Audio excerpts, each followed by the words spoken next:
John Jebaraj சிறு வயதிலிருந்து ஏழ்மையில பிறந்தவர், ஏழ்மையில வளர்ந்தவர், சாப்பாடு இல்லாத கஷ்டப்பட்டவர், துணிமணி இல்லாத, போட்டு சட்டை கூட இல்லாத வளர்ந்தவர் ஜான் ஜபராஜ். இப்படி அவரு பல கஷ்டங்களை அனுபவிச்சுதான் இப்போ ஒரு நல்ல இடத்துக்கு வந்தாரு. இங்க அவருடைய திறமைகள் இருந்தது. டான்ஸ் ஆடுறது, பாட்டு பாடுறது, இதெல்லாம் திறமைகள். எல்லாருக்குமே இது எல்லாம் வந்துடாது.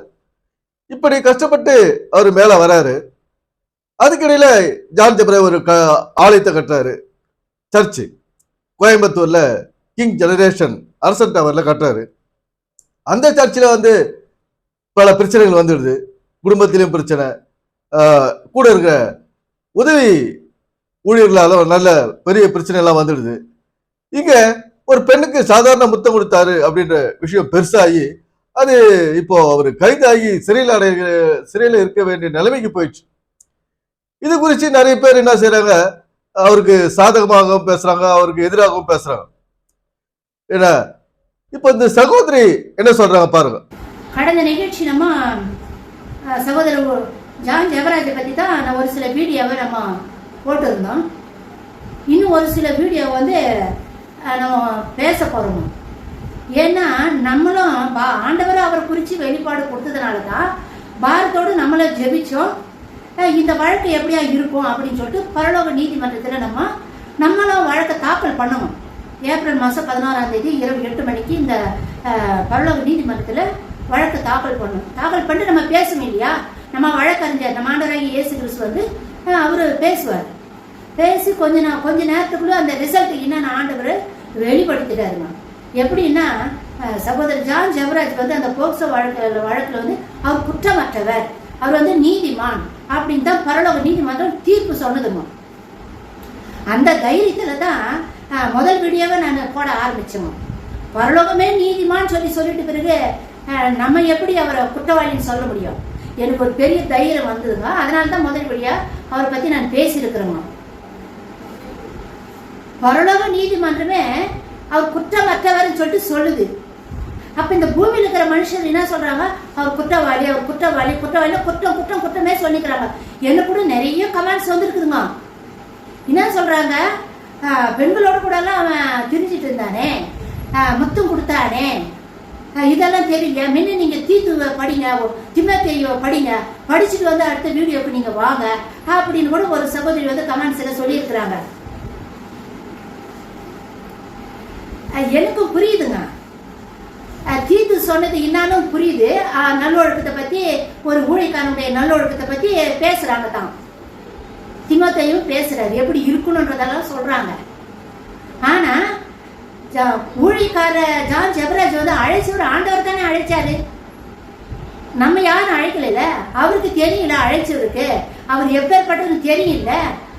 அழைத்த தேவனுக்கு அவர் யாருன்னு தெரியும்.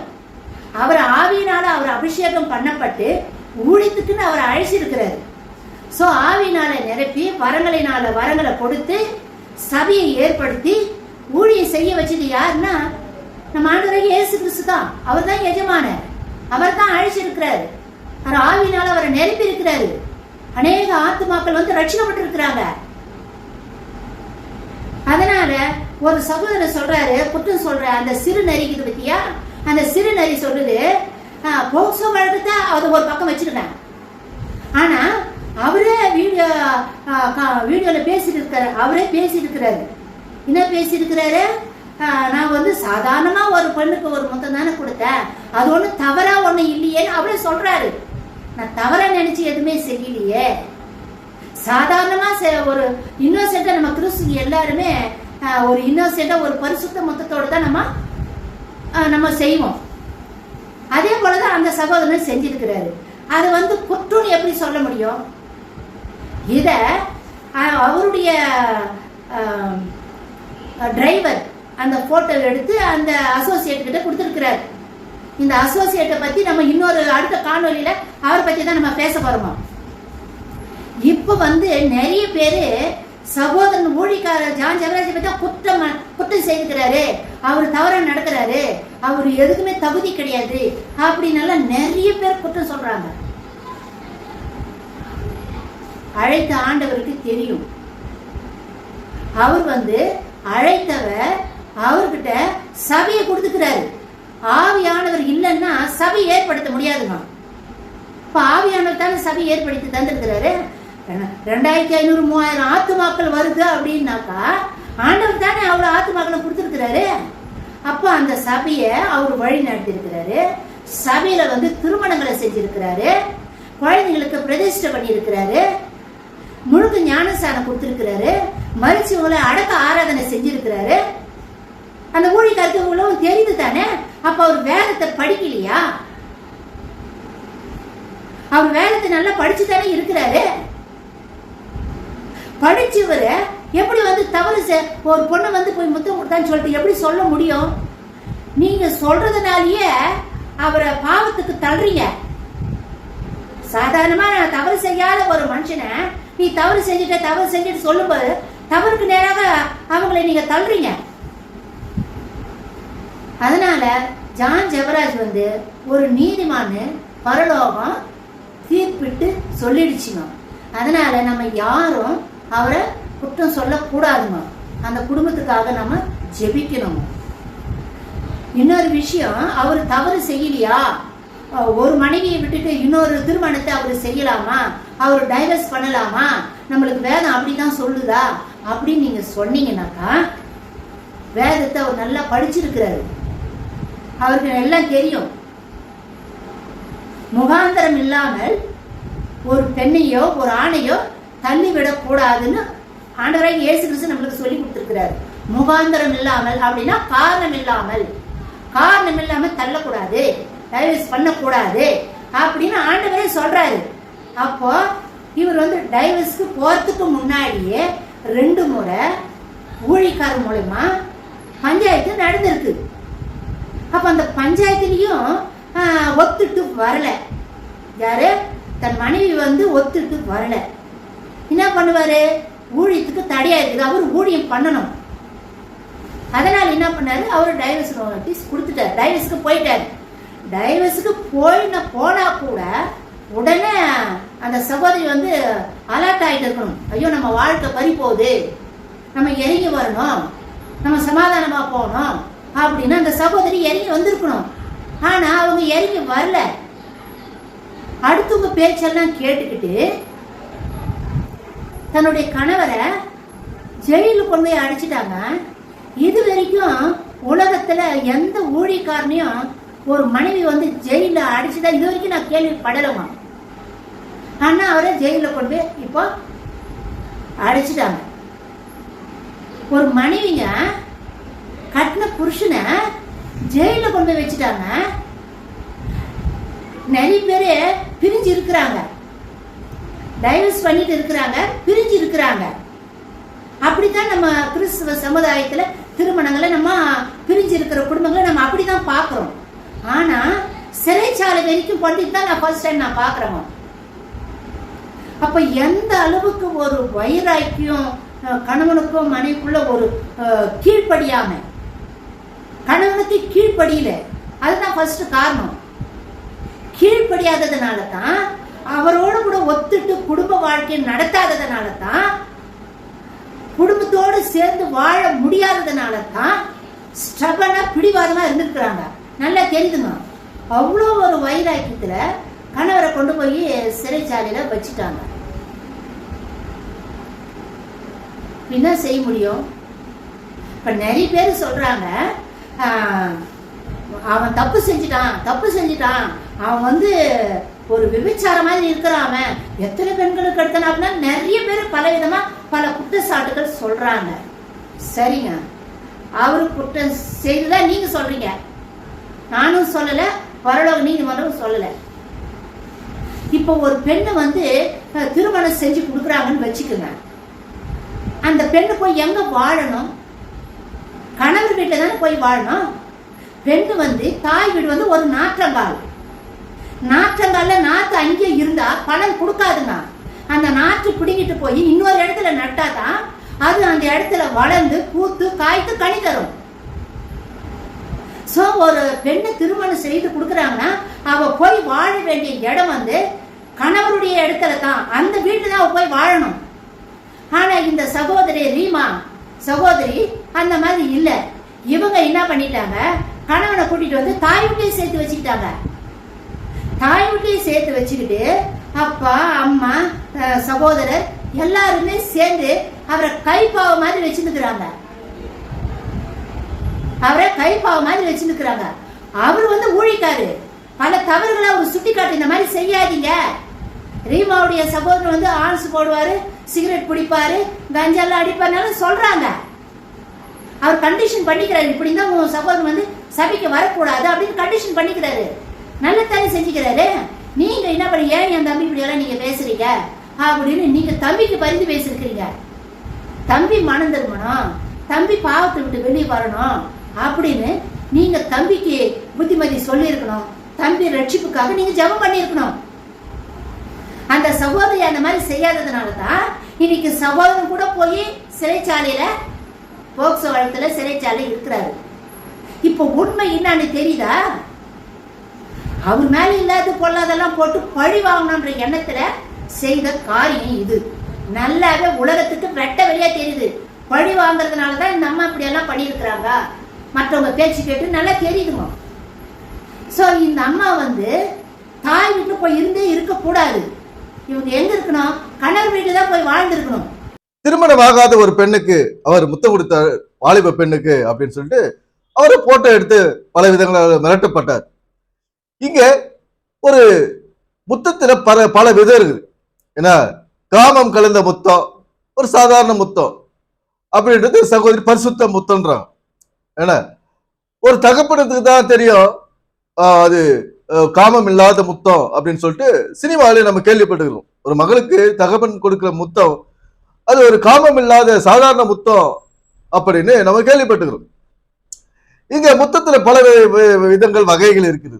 ஏன்னா அண்ணன் தம்பிக்கு ஒரு தங்கச்சிக்கு முத்தம் கொடுக்கறதுக்கு ஒரு வகை, இப்படி ஃப்ரெண்ட்ஸுங்களுக்கு கூட இருக்கிற பெண் நபர்களுக்கு நண்பர்களுக்கு முத்தம் கொடுக்கறதுக்கு ஒரு வகை, இப்படி தாய்க்கு முத்தமிடுறோம். இப்போ பலவித முத்தங்கள் இருக்குது. ஏன்னா இப்ப ஜான் ஜபராஜ் உடன் இருந்த ஒரு பெண்ணுக்கு முத்தம் கொடுத்துட்டாருன்னு சொல்லிட்டு அவரை போட்டு வாட்டி வதக்கி இப்போ அது பெரிய பிரச்சனையாக்கி இது எப்படி நீ செய்யலாம் ஜான் ஜபராஜ். ஜான் ஜபராஜின் சுபாவமே வந்து எல்லாரும் கொஞ்சம் முத்தம் கொடுக்குறது அவருடைய வழக்கம். ஏன்னா அன்பால முத்தம் கொடுத்து அவங்களை என்கரேஜ் பண்றது, அந்த நேரத்துல ஒரு சந்தோஷப்படுத்துறது அவருடைய வழக்கமா இருக்குது. ஜான் ஜபராஜோட ஹேபிட்.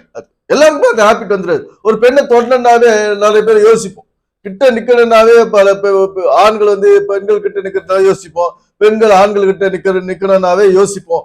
இப்படிப்பட்ட காலகட்டத்துல அவருடைய ஹேபிட், அவர் வளர்ந்த விதம், ஜான் ஜபராஜ் வளர்ந்த விதம், இப்போ அவர் வளர்ந்து கொண்டிருக்கிற விதம், இருக்கிற நிலைமை, இதெல்லாம் வந்து பார்க்கும்போது அது அந்த ஒரு முத்தம் கொடுத்தது வந்து பெரிய குற்றமா தெரியல. எனக்குலாம் ஒரு பெரிய குற்றமா தெரியல. ஏன்னா அது போலதான் சகோதரியும் நிறைய பேசுறாங்க, நிறைய வீடியோக்கள் போட்டிருந்தாங்க. இவருக்கு எதிராக எழும்புறவங்க இது ஒரு சதி வேலையில அவரு விழுந்துட்டாரு, இப்படி எல்லாம் பல உண்மைகளை சொல்லியிருந்தாங்க. நடந்திருக்கு தானே. இந்த கிறிஸ்தவத்துல இன்னைக்கு பல குழப்பங்களும் எதிரெதிரா பேசுறவங்களும் ஒருத்தர் திட்டவங்களும் அதிகமா இருக்குது. நான் சொல்றது தான் சரி, நான் சொல்ற பைபிள் விளக்கம் தான் சரி, நான் சொல்ற நல்ல மக்களுக்கு போதிக்கிற பைபிள் அதுதான் கரெக்ட், ஜான் ஜபராஜ் சொல்றதெல்லாம் வேஸ்ட், ஜான் ஜபராஜ் நடனம் ஆடுறாரு, டான்ஸ் ஆடுறாரு, பாட்டு பாடுறாரு, விசில் அடிக்கிறாரு, இப்படி எல்லாம் வந்து ஜான் ஜபராஜ் போட்டு வருத்தவங்க நிறைய பேர். ஏன்னா இந்த மாதிரி ஜான் ஜபராஜ் பல இக்கட்டுகள், இல்லங்களையும் அவமானங்களையும் ஏச்சுகளையும் பேச்சுகளையும் கேட்டுதான் இன்னைக்கு ஜான் ஜபராஜ் வாழ்ந்துட்டு இருந்தார். இந்த நிலைமையில ஜான் ஜபராஜ் இப்படி போட்டு பேசுறதுல வந்து ஒரு ஆச்சரியமான விஷயம் கிடையாது. ஜான் ஜபராஜ் குற்றப்படுத்துறது ஒரு ஆச்சரியமான விஷயம் கிடையாது. அவருக்கு ஆகாதவங்க நிறைய பேரு, இந்த கிறிஸ்தவத்தை சரியா புரிஞ்சிக்காதவங்க நிறைய பேர், கிறிஸ்தவத்தை பைபிள வாழ்க்கைய புரிஞ்சிக்காதவங்க நிறைய பேர். அதனால ஒரு சின்ன விஷயத்தை கூட பெருசாக்கி அதை பூதாகாரமாக்கி குடும்பத்தையும் ஒரு தனி மனிதனை அவமானப்படுத்துறது தான் இன்றைய நிலைமை. ஒரு மூடி மறைக்க வேண்டிய வேலைய மூடி மறைக்க சாதாரணமா விட்டுட்டு போக வேண்டிய விஷயத்த ஏன்னா இன்னைக்கு அது பெரிய குற்றமா சொல்லி ஜான் ஜபராஜுடைய வாழ்க்கையை வீணா போச்சு. ஆனா ஒண்ணு, எல்லாம் நன்மைக்குன்ற மாதிரி அந்த குடும்பத்துல என்ன நடந்ததுன்னு நமக்கு தெரியாது. எல்லா குடும்பமும் பலவித சூழ்நிலைகளால உருவாக்கப்பட்டது. ஏன்னா ஒரு வீட்டுல வந்து கணவன் மனைவி மட்டும் இருப்பாங்க, ஒரு வீட்டுல கணவன் மனைவி அப்பா அம்மா இருப்பாங்க. இது மாதிரி ஒரு வீட்டுல கணவன் மனைவி வேறொரு உறவினர் அனாதைகளா இல்ல திக்கற்றவர்களா இருப்பாங்க, குடும்பம் இல்லாத இருப்பாங்க, வேறொரு உறவினர் வந்து அவங்க கூட தங்கியிருக்கலாம். இப்படி பல விதங்களில ஒவ்வொரு குடும்பமும் இருக்குது. இதனால பெரிய பல பிரச்சனைகள் வரும். ஏன்னா எல்லா குடும்பமும் ஒரே மாதிரி அமைப்பு இல்ல, செயல்பாடு இல்ல, விதவிதமான பிரச்சனைகளை ஒவ்வொரு குடும்பம் சந்திச்சு நிற்கும். அது மாதிரி ஜான் ஜெபராஜ் குடும்பத்துல எப்படி எல்லாம் பிரச்சனை இருந்தது நம்ம போய் பார்த்தது கிடையாது. அவங்களுடைய சுச்சுவேஷன் என்ன, அவங்க குடும்பத்துல யார் யார் இருந்தாங்கன்றது இப்பதான் தெரியுது நமக்கு. இது வரைக்கும் நம்ம என்ன வச்சுக்கிறோம், ஜான் ஜெபராஜ் மட்டும் தனியா இருக்கிறாரு, அவர் சந்தோஷமா இருக்காரு, ஆடி கார் வாங்கிட்டாரு, ஏரோப்ளேன்ல பறக்குறாரு, அங்கங்க போய் கோட்டு சுட்டுமா திரியிறாரு, அவர் சந்தோஷமா இருப்பார் நம்ம யோசிச்சுக்கிறோம். ஆனா அவருடைய நிலைமைய பாருங்க, அந்த குடும்பத்தினுடைய சுச்சுவேஷன் நம்ம இங்க நீதான் தெரியுது. எப்போ ஜான் ஜெபராஜுக்கு இந்த மாதிரி நிலைமை ஆன பிறகுதான் அந்த குடும்பத்துல அவருடைய மைத்துனர் இருக்கிறாரு, அவருடைய மாமனார் இருக்கிறாரு, 2 பெண் பிள்ளைகள், 17 வயசு 14 வயசு பொண்ணு இருக்குது. இப்படி எல்லாம் நமக்கு தெரிய வருது. இப்படி இருந்தா அவங்க ஒவ்வொருத்தராலும் இன்னைக்கு பல பிரச்சனைகள் வருது. குடும்பத்துல எக்ஸ்ட்ரா ஒருத்தர் வந்துட்டாவே அவங்களால பல பிரச்சனைகள் நம்ம சந்திக்கிறோம். ஏன்னா ஏன் இங்க வாழ்வியலை யாரும் சொல்றது கிடையாது. எத்தனை பேர் இருந்தாலும் ஆனந்தமா இன்பமா அவங்க வேலையை பார்க்கணுன்றது யாருக்கும் தெரியறது கிடையாது. அந்த வாழ்வியல் இந்த வேதத்துல இருந்து சொல்றது கிடையாது யாரும். அப்படி சொல்லியிருந்தா நம்ம எல்லாரும் எத்தனை பேர் இருந்தாலும் கூட்டு குடும்பமா இன்னைக்கு இருந்துட்டு சந்தோஷமா இருந்துட்டு போலாம். ஆனா அதை பத்தி இந்த வாழ்வியல குடும்ப செயல்பாடு குடும்ப அமைப்பை வந்து இந்த வேதத்திலிருந்து பைபிள்ல இருந்து யாரும் விளக்குனது கிடையாது. அதனால எல்லாரும் குடும்பத்துல குழம்பி இன்னைக்கு சமாதானம் இல்லாத இருக்கிறோம். என்ன வேலை நடந்துக்குது, சமாதானம் இல்ல, சந்தோஷம் இல்ல. ஏன்னா ஒரு வாழ்வியல் இந்த வாழ்க்கையை எப்படி கொண்டு போனது, வாழ்க்கையின வண்டியை எந்த பக்கம் ஓட்டலாம், எதை நோக்கி ஓட்டணும் இந்த வாழ்க்கையின வண்டியை அப்படின்னு நிறைய பேர் குழுமின்னு இருக்காங்க. இதை செய்தா அதை செய்தா, அதை செய்யக்கூடாது, எதை செய்யக்கூடாது அப்படின்னு திகைக்கிறாங்க. ஏன்னா இந்த வாழ்க்கை என்பது ஒரு ஒரு ஒரு நல்ல நிம்மதியான நேரத்தை நோக்கி நாட்கள் நோக்கி நகரணும்.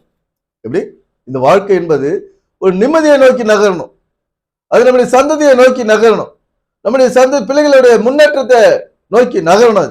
என்ன அது நோக்கி என்னன்னா அவங்க வந்து பைபிள் படிக்கணும், சர்ச்சுக்கு போகணும், அது கிடையாது. அந்த பிள்ளை கூட இருக்கிறவங்கள நம்ம வந்து அடுத்தடுத்த சந்ததியை நல்ல கல்வியில நம்ம கொண்டு போகணும். எப்படி கல்வியில கொண்டு போகணும், அவங்களுடைய எதிர்காலத்துக்கு ஏற்ற மாதிரி அவங்களை உருவாக்கணும். அந்த ஒரு வேலை தான் இந்த குடும்பத்துல நம்ம செய்யணும். பிள்ளைகளுக்கும் கூட இருக்கிறவங்க யாரா இருந்தாலும் சரி அவங்களுடைய ஆரோக்கியத்தை மையமா வச்சு அவங்கள பேணி காக்கணும். ஏன்னா ஒரு ஒழுக்கத்தோடு நாம இந்த உலகத்துல வாழணும். அதுதான் இங்க நம்ம செய்ய வேண்டிய வேலை. அதை விட்டுட்டு நம்ம பாட்டு பாட போற, டான்ஸ் ஆட போற, கூத்தாட போறோம்னா, கடவுளுக்கு காணிக்கை கொடுக்க போற, கைத்தட்ட போற, சர்ச்சுக்கு போக போற, ஜெபம் பண்ண போற, முக்காடு போட்டுக்கு போற, முழங்கால நிற்க போறேன்னா இங்க பிரச்சனை தான். இந்த பைபிள் என்பது ஒரு வாழ்வியல் புத்தகம். எனவே வாழ்க்கை சீரும் சிறப்பமாக வாழ்ந்து சந்தோஷமாக இருப்போம்.